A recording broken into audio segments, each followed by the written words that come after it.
Students, welcome again to our YouTube channel math की पाठशाला। तो आज हम करेंगे चैप्टर 15 के क्वेश्चन, ठीक है, जिसमें एक ही वर्कशीट है 15.1। तो हम 1 बाय 1 उसके सारे के सारे क्वेश्चन डिस्कस करेंगे। जो हमारा फर्स्ट क्वेश्चन है वो क्या कहता है, कंप्लीट द फॉलोइंग स्टेटमेंट्स। हमें नीचे कुछ स्टेटमेंट्स दी हुई हैं, इन्हें हमें क्या करना है, कंप्लीट करना है। जैसे हमारी फर्स्ट स्टेटमेंट है वो क्या कह रही है, probability of an event E plus probability of event not E. ठीक है, तो ये किसकी इक्वल होती है। मैंने आपको वो बताया था ना कॉम्प्लीमेंट्री इवेंट में, एक रिजल्ट बताया था कि प्रोबेबिलिटी ऑफ इवेंट ई होने की और प्रोबेबिलिटी ऑफ इवेंट ना होने की, दोनों का जो टोटल है सम है वो कितना होता है 1। तो यहाँ पे क्या आएगा 1। ओके, नेक्स्ट है the probability of an event that can not happen. जो इवेंट हो नहीं सकता उसकी प्रोबेबिलिटी कितनी होती है, जो हो ही नहीं सकता उसकी कितनी होती है 0। बताया था ये मैंने आपको इंट्रोडक्शन में, ठीक है। और जिसने इंट्रोडक्शन नहीं देखी तो प्लीज वो एक बार इंट्रोडक्शन वाली वीडियो जरूर देख लेना, वहां पे आपको पता लग जाएगा, मैंने ये सारे रिजल्ट्स बताए हुए हैं। आगे उन्होंने ये बोला हुआ है सच an event is called dash. उस इवेंट को क्या बोलते हैं जिसकी प्रोबेबिलिटी हो 0 है, मतलब जो इवेंट हो ही नहीं सकता। तो वो इवेंट होता है हमारा इम्पॉसिबल इवेंट। कौन सा होता है, इम्पॉसिबल इवेंट।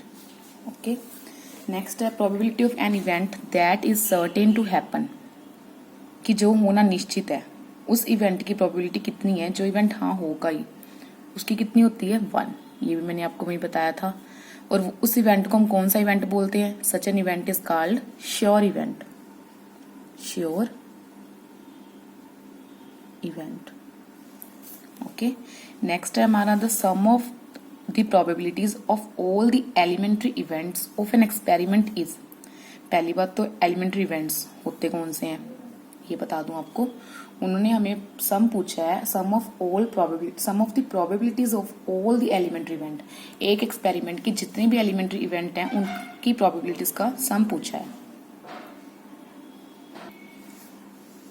जैसे देखो, जब हम एक कॉइन को टॉस करते हैं, ठीक है, तो हमारे पास 2 पॉसिबल आउटकम्स होते हैं, हेड या फिर टेल।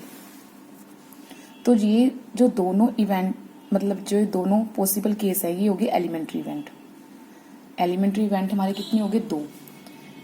हेड आने की यहाँ पे प्रोबेबिलिटी कितनी थी हमारी 1/2। ऊपर फेवरेबल आउटकम्स, नीचे पॉसिबल आउटकम्स। ऐसे टेल आने की कितनी थी 1/2।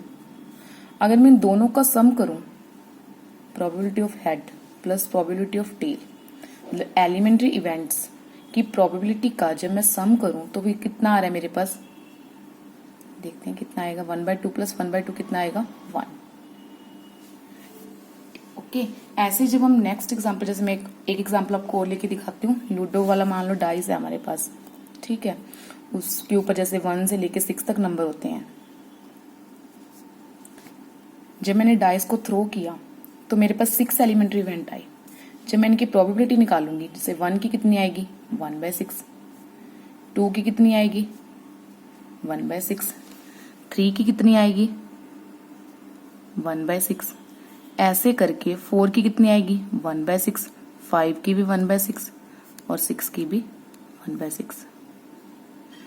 तो ये तो होगी मेरी एलिमेंट्री इवेंट्स की प्रोबेबिलिटी। जब मैं इन सभी की प्रोबेबिलिटी को ऐड करूंगी,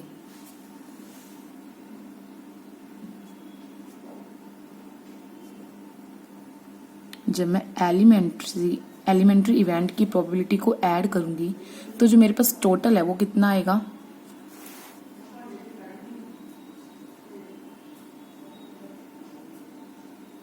कितना आएगा 1। चाहे आप ऐड करके देख लेना। तो इसी तरह हमसे उन्होंने यही रिजल्ट पूछा है कि प्रोबेबिलिटी, मतलब जो एलिमेंट्री इवेंट्स की प्रोबेबिलिटीज हैं, जब उनको हम ऐड करते हैं, उनका सम है जो, वो कितना होता है। किसी भी एक्सपेरिमेंट के एलिमेंट्री इवेंट्स की प्रोबेबिलिटी का सम कितना होता है 1 होता है ऑलवेज। ये ऑलवेज 1 रहता है। नेक्स्ट है हमारा the probability of an event is greater than or equal to and dash and less than or equal to. ये हमने रिजल्ट किया था, किसी भी इवेंट की जो प्रोबेबिलिटी है वो हमारी क्या होती है, हमेशा 0 से 1 के बीच में रहती है, मतलब 0 या 0 से ग्रेटर, 1 या 1 से लेस। तो greater than or equal to किससे होगी, 0 से, and less than or equal to किससे होगी, 1 से। ओके, नेक्स्ट देखते हैं सेकंड क्वेश्चन। देखिए सेकंड क्वेश्चन क्या कह रहा है, which of the following experiments having equally likely outcomes explain. हमें कुछ एक्सपेरिमेंट्स दे रखे हैं, हमें उन्होंने ये पूछा है कि कौन से एक्सपेरिमेंट हैं जो जिनकी इक्वली लाइकली आउटकम है। तो पहली बात तो इक्वली लाइकली आउटकम होती कौन सी है वो बताती हूँ मैं आपको, कौन सी होती है। देखिए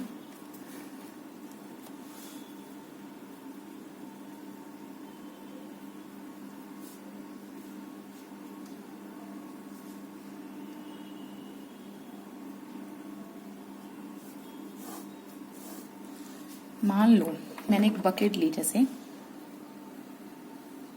उसमें मैंने कुछ बॉल्स डाल दी,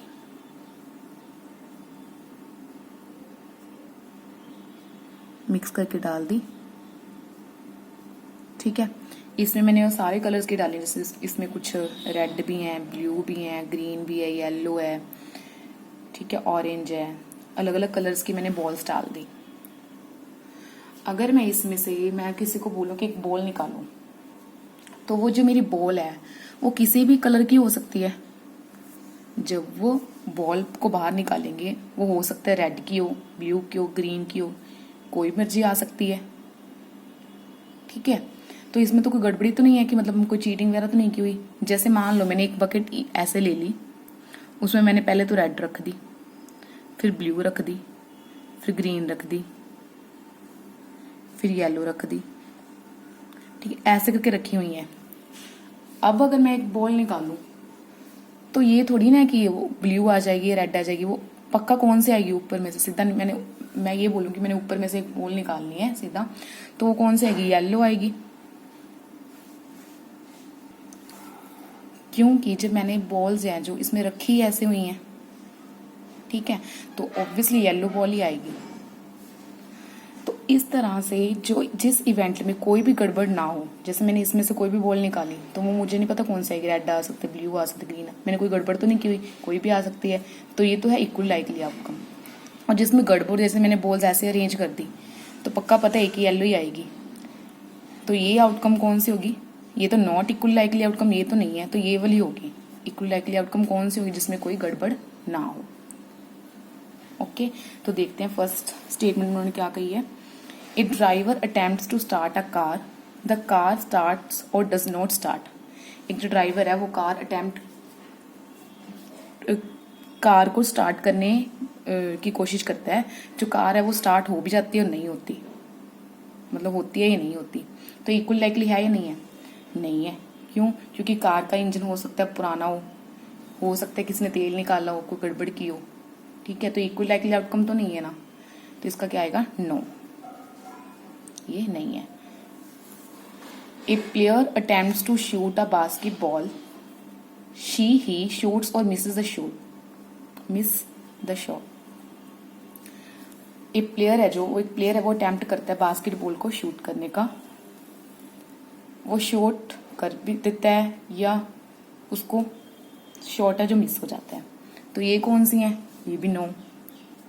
वाई, बिकॉज हो सकता है जो बास्केटबॉल है सील की हुई हो अंदर से किसी ने,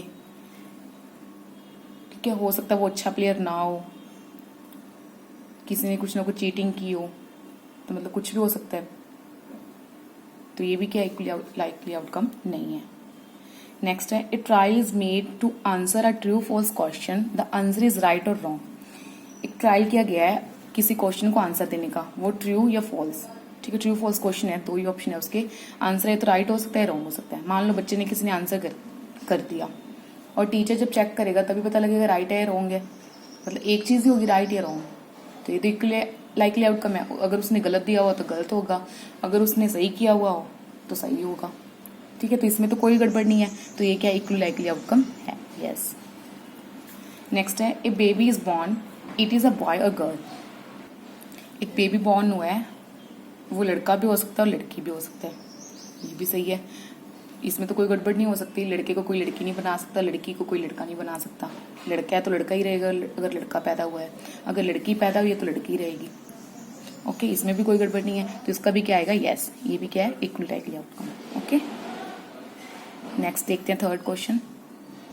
थर्ड क्वेश्चन क्या कह रहा है, why is tossing a coin considered to be a fair way of deciding which team should get the ball at beginning of football game.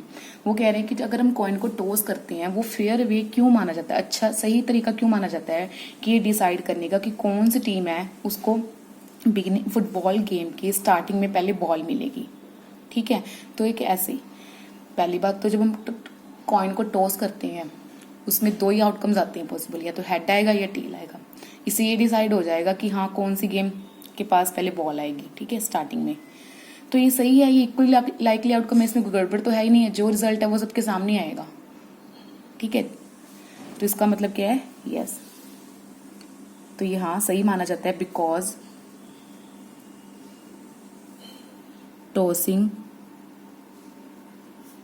Of a coin is equally likely outcome. ठीक है, तो हाँ ये fair way है, because tossing of coin is equally likely outcome. ये equally likely outcome है, इसमें कोई भी गड़बड़ नहीं है। आगे गाइस जो फोर्थ और फिफ्थ क्वेश्चन है वो बिल्कुल इजी है, तो आप खुद ट्राई करना। ठीक है, नेक्स्ट सिक्स्थ क्वेश्चन हमारा क्या है। सिक्स्थ क्वेश्चन में क्या है, a bag contains lemon flavoured candies only. एक बैग है उसमें लेमन फ्लेवर्ड कैंडीज है only, lemon flavoured candies. Okay, Malini takes out one candy without looking into bag. जो मालिनी है वो बैग में से बिना देखे एक कैंडी बाहर निकालती है, विदाउट लुकिंग, बिना देखे। What is the probability that she takes out, first part है, एन ऑरेंज फ्लेवर्ड कैंडी। पहली बात है ये बताना है कि अगर जो वो कैंडी निकालती है वो कहते हैं कि ऑरेंज फ्लेवर कैंडी हो। पहले ये देखो बैग में कौन सी कैंडीज थी, ओनली लेमन फ्लेवर। तो इट मीन्स जिसके फर्स्ट पार्ट का आंसर आएगा वो उसकी प्रोबेबिलिटी क्या आएगी, probability that she takes out orange flavoured candy कितनी आएगी, नंबर ऑफ फेवरेबल आउटकम्स कितनी है, 0, क्योंकि इसमें है ही नहीं। नीचे क्या आता है हमारा, टोटल पॉसिबल आउटकम्स। फॉर्मूले में हमने यही किया था ना, ऊपर नंबर ऑफ फेवरेबल आउटकम्स, नीचे number of total possible outcomes. उसमें जब जो ऑरेंज फ्लेवर्ड कैंडी है वो है ही नहीं, तो कितना हो गया, 0। नीचे टोटल कैंडीज अब हो सकता है उसमें 50 हो, 100 हो, कितनी भी हो सकती है, कुछ मर्जी लगा लो। ठीक है, एनीथिंग। तो 0 को जब किसी भी चीज से डिवाइड करेंगे क्या आएगा, 0। वैसे भी ये कौन सा इवेंट हो गया, इम्पॉसिबल इवेंट नहीं हो गया, क्योंकि जब जो बैग है उसमें ओनली लेमन फ्लेवर कैंडीज हैं, ऑरेंज फ्लेवर कैंडी तो है ही नहीं। तो इट मीन्स इसकी प्रोबेबिलिटी कितनी आएगी, 0। नेक्स्ट हमारा जो सेकंड पार्ट है, सेकंड पार्ट में उन्होंने ये बोला है कि what is the probability that she takes out lemon flavour candy, कि लेमन फ्लेवर कैंडी की कितनी होगी। तो वही सारा सेम आ जाएगा। तो लेमन फ्लेवर कैंडी मतलब probability that she takes out lemon flavour candy, उसकी कितनी होगी, नंबर ऑफ पॉसिबल आउटकम्स। एक निकालनी है तो एक ही होगी, एक में से मतलब श्योर इवेंट है ना ये। हाँ, बैग में हमारी लेमन फ्लेवर कैंडीज है, जो वो निकालेगी एक तो लेमन फ्लेवर ही आएगी, श्योर इवेंट है। तो इसका क्या आएगा, 1। Okay, thank you.